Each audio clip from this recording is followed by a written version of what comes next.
Welcome back. So this chapter we're going to focus more on a cross grain. Now cross grain orientation means stuff like mostly like bowls, platters and stuff like that, where the grain runs like this. So in this direction, so that will be perpendicular to the axis of the lathe.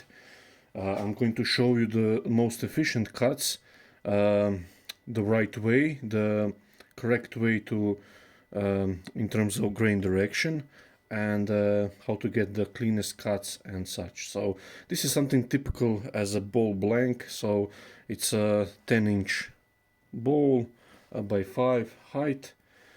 So in millimeters that will be 250 mil by 130 mil. So on this piece I only clipped the corners. So like I said, it's most common thing you see as a bowl blank.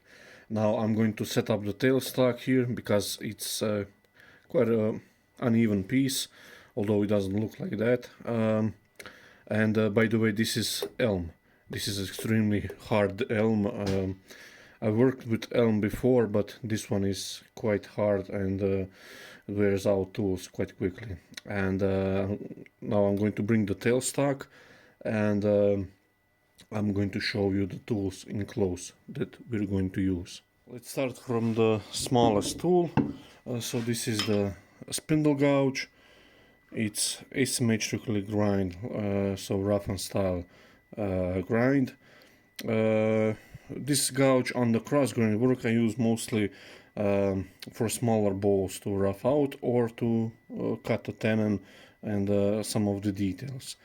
The other gouge is 1/2 inch or 12 mil diameter bowl gouge. This is KS bowl gouge, and again it's asymmetric grind.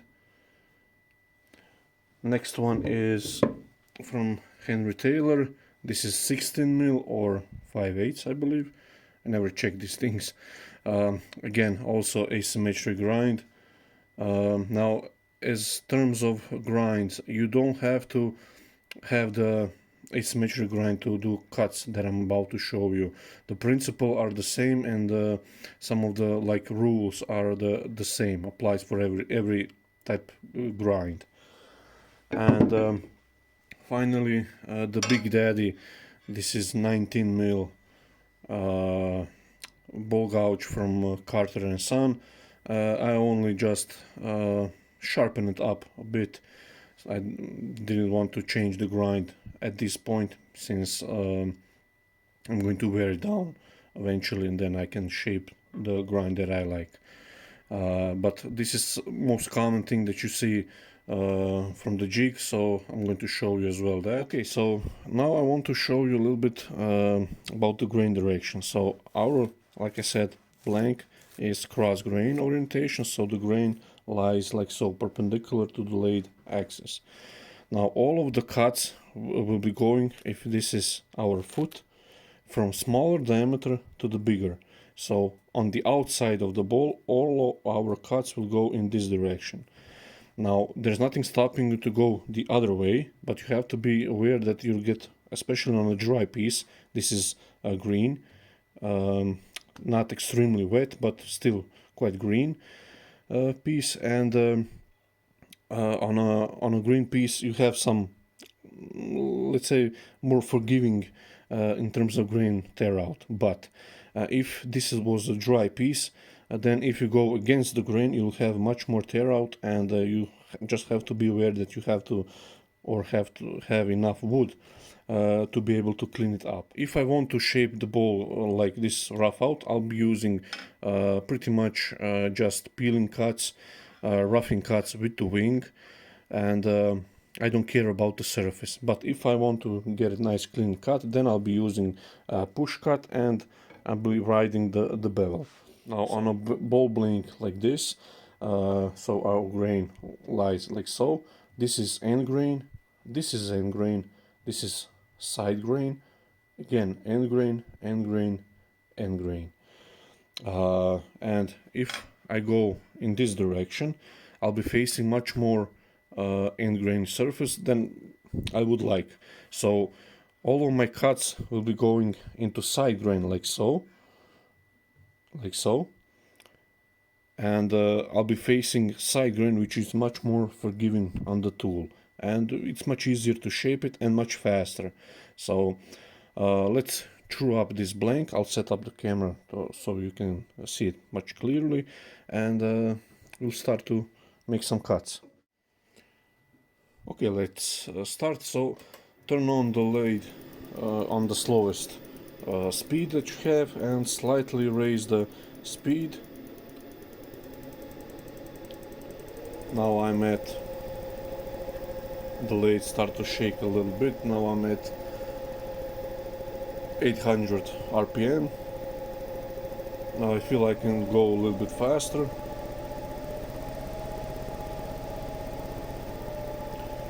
So this is 1000 RPM for now.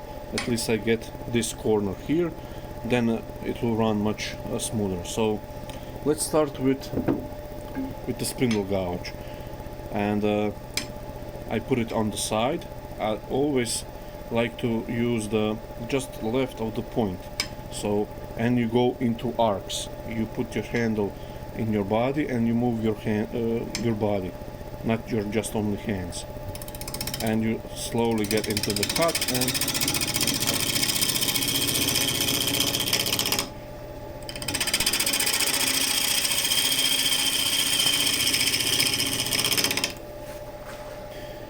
now as I remove the corner, I like to move in with the rest and start again. Now I can use the wing as well and take much more material, as you can see here.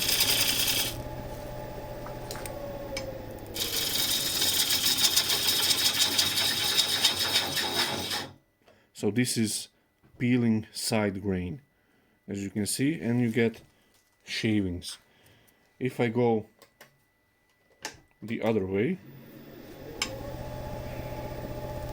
let's do it here where it's smooth. So if I go the other way,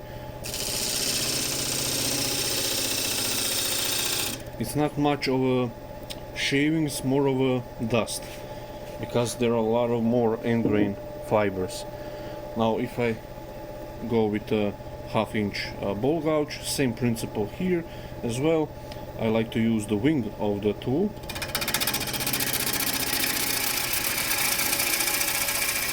And you can see how nice and smoothly it removes the wood. Same here, where it's a little bit like air and wood.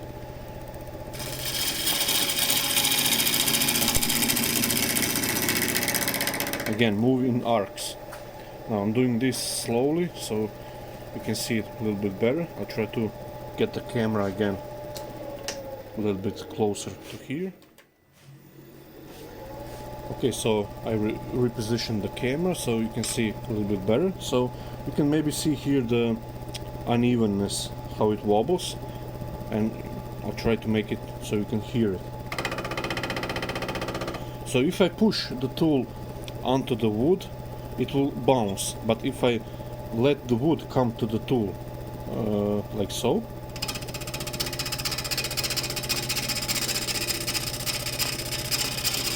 see, I'm not fighting the tool.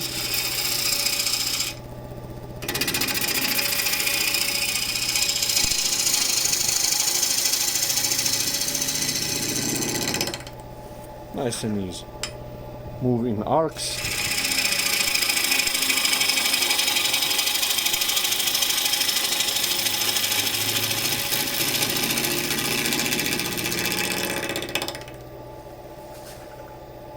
Okay, let's move to 16mm gouge. I really like this one from Henry Taylor.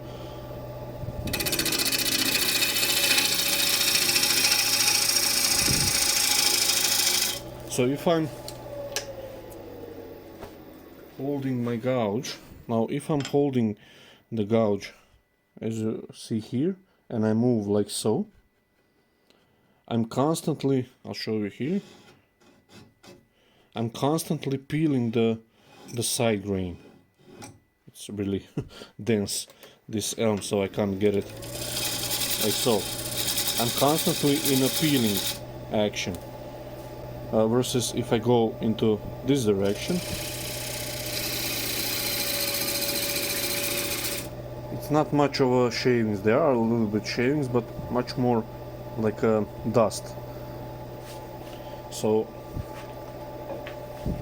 I want to show you now how to true up the bottom. Doing this all pretty close to the wood camera and everything, so you can see a little bit better. This is why I like to remove the corner first, because you already reduced slight of vibration, and you can slightly increase the speed, which always helps you with truing up the bottom. Now don't go crazy with the speed. That's other thing that you have to like watch out for yourself, because on the bowl this size you can't go 2000 rpm and expect everything to be okay. So again, be neutral with the tool. I'm using just the left of the point of the tool,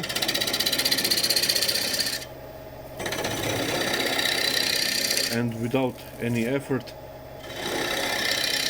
I true up the bottom. Now when it's true, I can go nice shear cut to the middle, like so. And now this surface is nice and clean, as you'll see.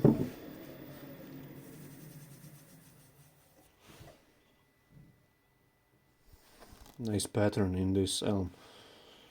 So this is nicely cut, and now I can show you the push cut. I can't go because of the tail stuff yet from the bottom, but I'll start here. So you close the flute to, let's say, 10 o'clock, and find the bevel.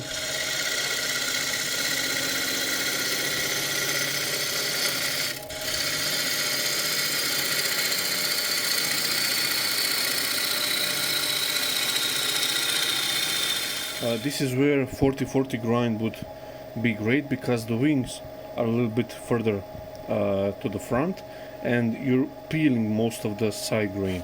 But it's a skillful cut, it is clean cut, but I don't need to be clean at this stage. As you see now, you can't get a better surface on a piece of wood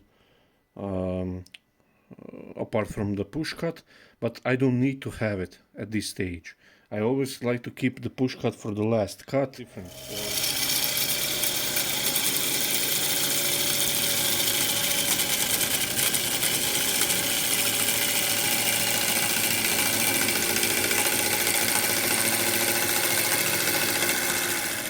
Now I can go a little bit further from this side.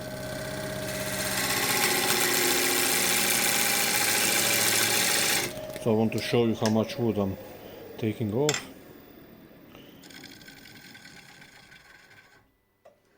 So at some places it's pretty much all of the wing.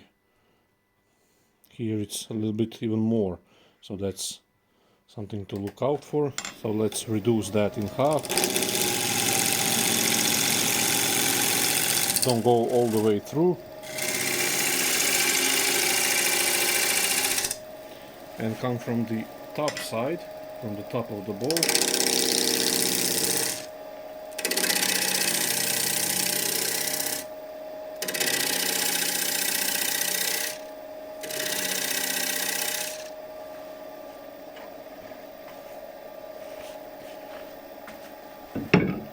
Now I can use the big bowl gouge, because the wing of it is much more longer. So now I'm true, and now I'm true again. Again, I'm using to the right of the nose and just this part of the wing here.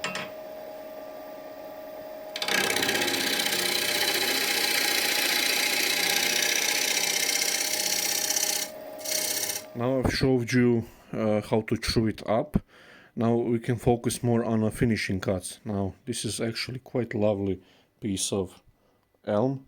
It's sort of like a volcano fiery effect. And wow, look at this side. So now we're going to try to increase our speed. So depends on the type of the density of the wood. So far it's running, the lathe is not bouncing. If I increase the speed a little bit more, so now I'm 1140, and that for this size of bowl, that's pretty okay. Calipers are set for my wick mouth chuck, which is all the way to the perfect circle. So I want a little bit bigger tenon, and I like to do that with the spindle gouge. So I'm using left of the point. Again, peeling cuts. There's no point in taking this larger amount of wood because you're going to dull your tool much faster because of that, all of that end grain. But just go in this direction, like so. And this is size of my tenon now. I want nice crisp corner in there, and since this is quite lovely piece, I'm going to make it a rough out and finish it the other day, but we're going to make some finishing cuts so you can see how they work. So let's make another step here.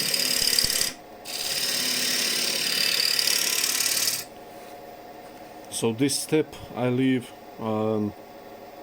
mostly because I can use either this part or this part in the finishing process of the bowl, and I just project the curve to about here, this side. Now when I was talking about grain direction, I said that there's nothing stopping me to go into this direction, and like I said, you can do it. And sometimes you actually are much better to do in this direction because you can see the shape outline up on the horizon up there on the bowl. But I hope the camera will pick it up like this rough part here. Well, like I said, this is green piece, so it's much forgiving than the dry stuff, but you can see here this part. Now I've removed the tailstock since this is true, and I'm going to show you nice push cut. So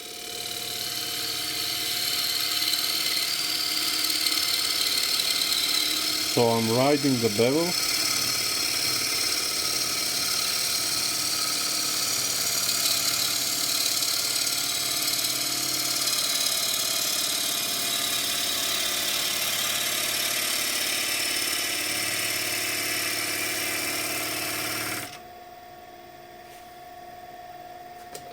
And now, since I'm going with the grain, the surface is much more pristine.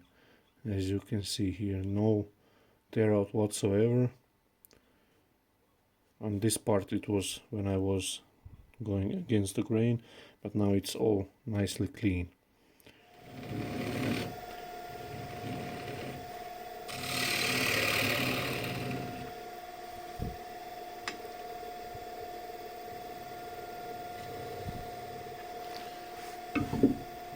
Okay, so I removed the knob and I just put a little cone inside so I can register it later if I need to. Now for the rough out blank, this is much too fine surface. It doesn't have to be like that, but since this is a demo piece, I'm going to just finish the curve now.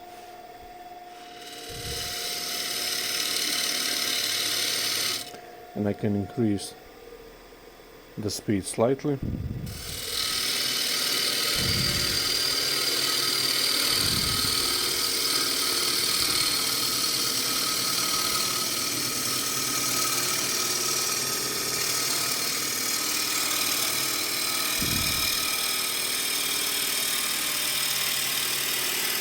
Now I'm watching what's happening up on the horizon. Now I need to move the rest. I'm getting a little vibration here. So cut through that vibration, so lightly cut through it, and now you can proceed forward again.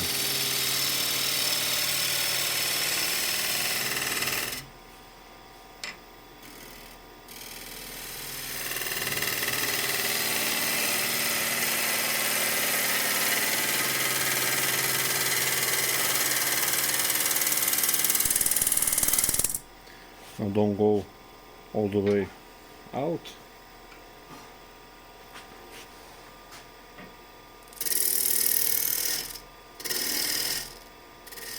Now I can improve the surface if I have to with the scrapers. Now this is flat. I'm not sure how it's going to work flat, but just as Richard says, stroke it. You don't have to scrape it, just stroke it lightly. So that's flat. Let's see how that works. It doesn't feel bad. Well, it's sandable. Well, it's quite sandable, so. But if I shear scrape it, so tilt it up on edge.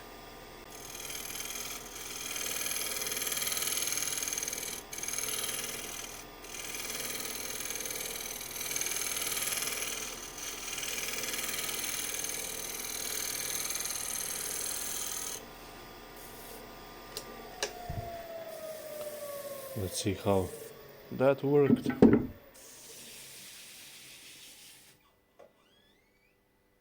Well, that's excellent surface. So I'll switch this around and we'll start with the hollowing. So I reversed the bowl, and now I want to true up this part. Now I can go and from this direction, but this is a lot of end grain, so I like to remove that with the peeling cuts. So this is the perfect example of peeling cuts.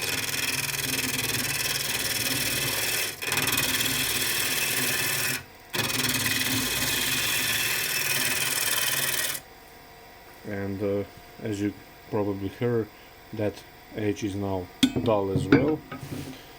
So this is freshly sharpened.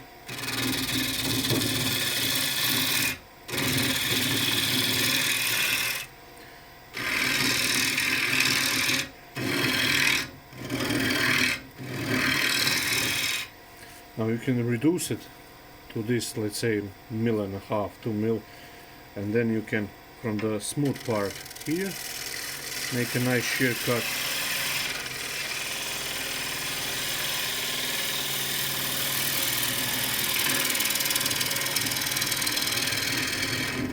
Like so.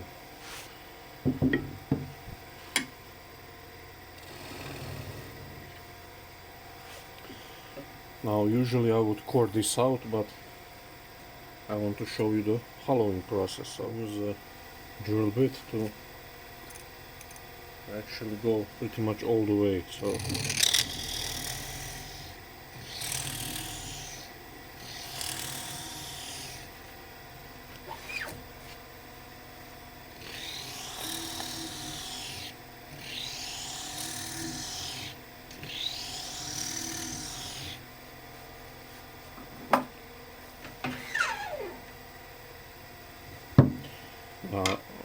I'm using the 16 mm gouge, so start with the flute closed.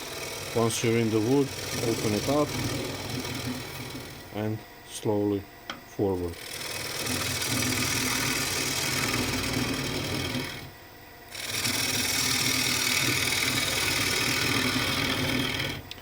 Now there is a difference here with the grind, since the right wing on the asymmetrical grind is more of a traditional style, and it peels on the inside, versus here with the long grind you're actually like more facing the end grain much more.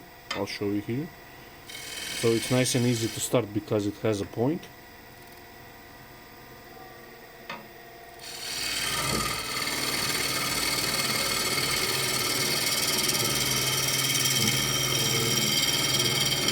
But here at this point, I want to show you, as I'm making a turn, I'm facing the end grain, much like on this area here, but only down there.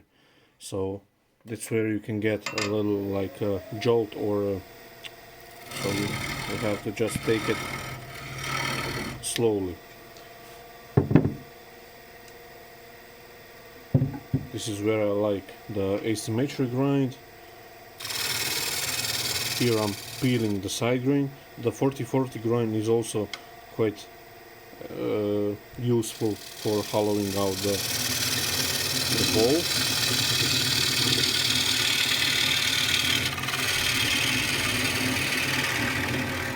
Trying to get you pretty close in.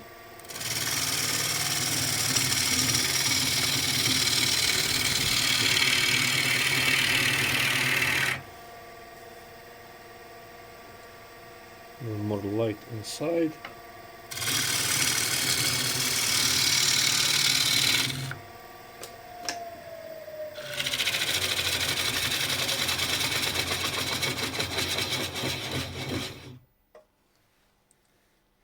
And we see how it's peeling side grain. Now this is smaller gouge.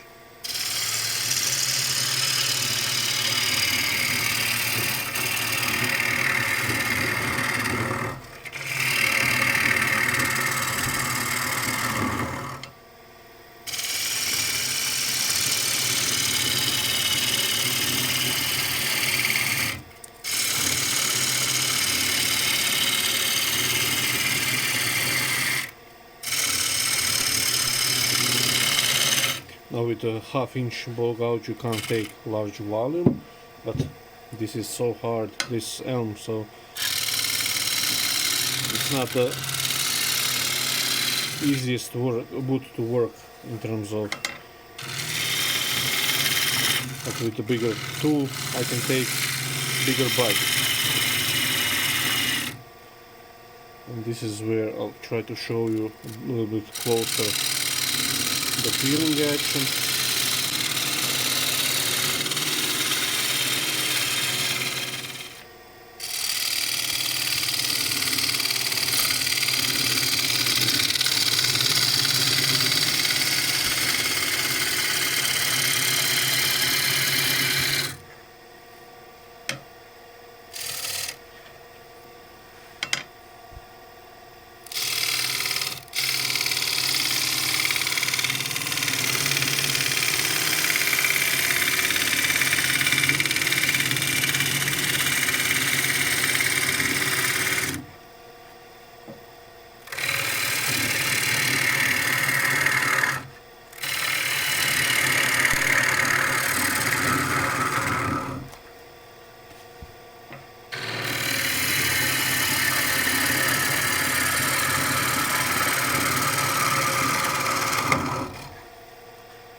Okay, so with the inside of the bowl, you always go from the largest to the smallest diameter, so in this direction. Do not go like so, from the middle out. This is not spindle orientation, where the grain is like so, and then you're peeling the side grain. If you do this here, you're going to face the end grain, and if this is a thinner piece, you're actually going to split it apart and you have a big blowout. So always you face your cuts to the middle, like so.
this is now dull, so sharpening.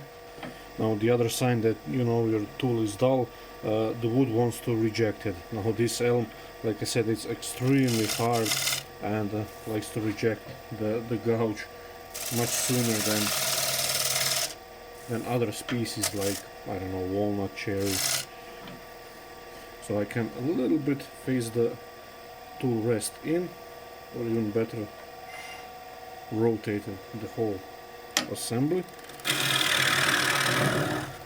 This is where I extremely like the asymmetric grind, because the long grind here,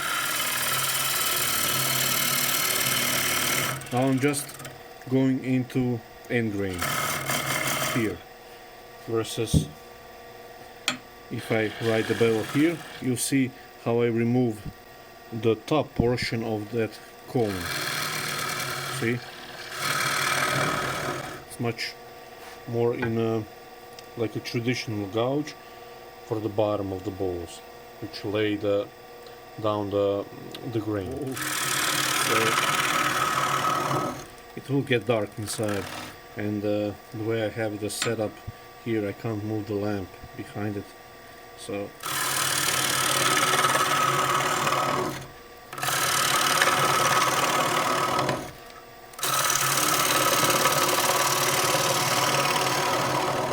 now I can start searching for the bottom of the hole, and that's it.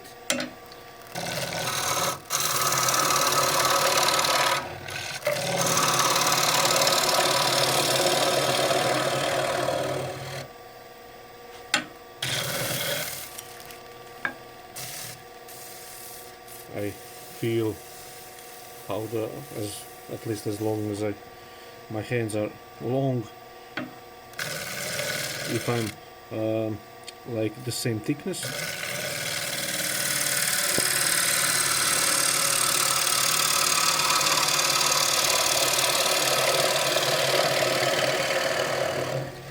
Now I usually like to be slightly thinner at the bottom than at the top, since